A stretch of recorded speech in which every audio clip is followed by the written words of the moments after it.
afternoon, and welcome back to Girded with Truth. Today we're going to continue talking about kingdom legacy, and we're going to go to First Chronicles chapter 28, and we're reading from verses 2 to 8. Then David the king stood up upon his feet and said, "Hear me, my brethren, and my people.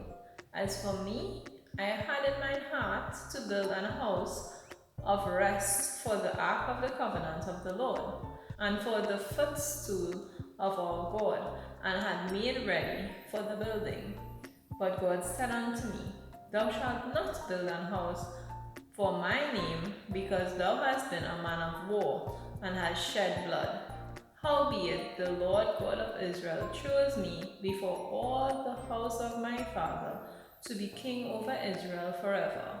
For he had chosen Judah to be the ruler, and of the house of Judah, the house of my father, and among the sons of my father, he liked me to make me king over all Israel. And of all my sons, for the Lord hath given me many sons, he had chosen Solomon, my son, to sit upon the throne of the kingdom of the Lord over Israel.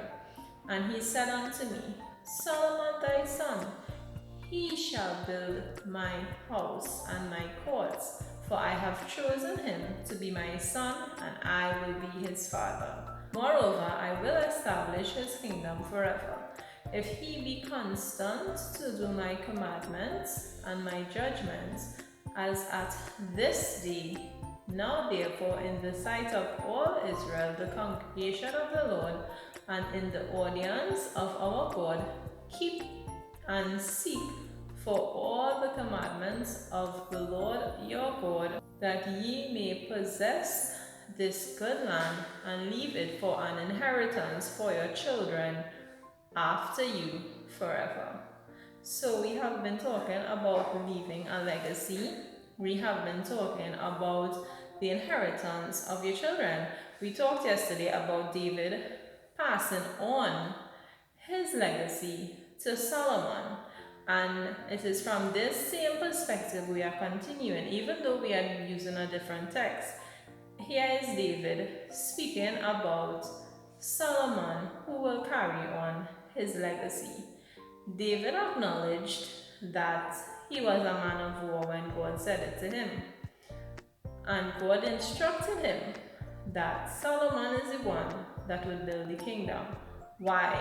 Because God has certain laws, statutes, commandments. And he was saying here that if you observe these things, if you follow these things, you will leave a goodly inheritance for your children. He said, keep and seek all the commandments of the Lord, and you will leave a good inheritance for your children. He said you will possess the good land, and you will leave it as an inheritance for your children.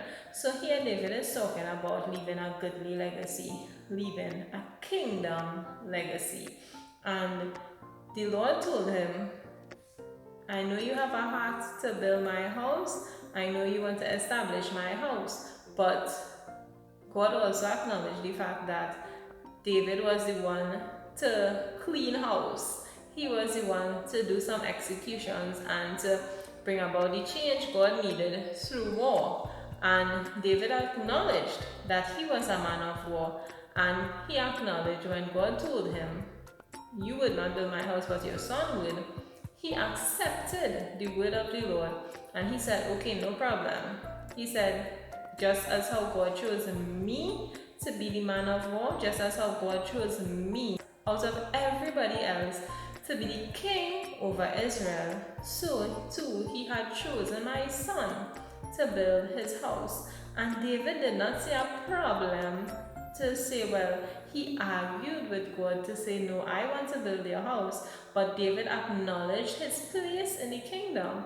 And he acknowledged who he was, being a man of war, a valiant man, a man that would fight for God. He acknowledged where he was in the kingdom and the position he took. And he said, okay, even though I have a heart to build God's house, God has told me that that is the work of my son, and I will accept the word of the Lord, and I will leave whatever my son have to do for him. So here David is acknowledging his purpose versus Solomon's purpose. And he was saying, don't just seek the law, but keep the law. He was saying, don't just seek the commandments of God, but keep them, because he knew that whatever you have to do, whatever purpose you have to accomplish, whatever you have to do in this life, it is only through the commandments of God, following the laws and statutes of God, would you be successful. And we know further on that Solomon would have built a temple of God, that when people prayed towards the temple, that God answered their prayer.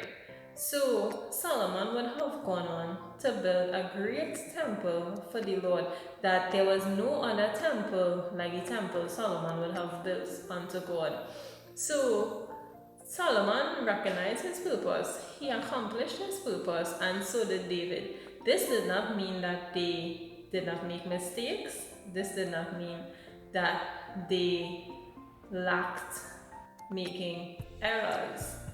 This simply means that they obeyed God. They followed his laws, his statutes, his commandments.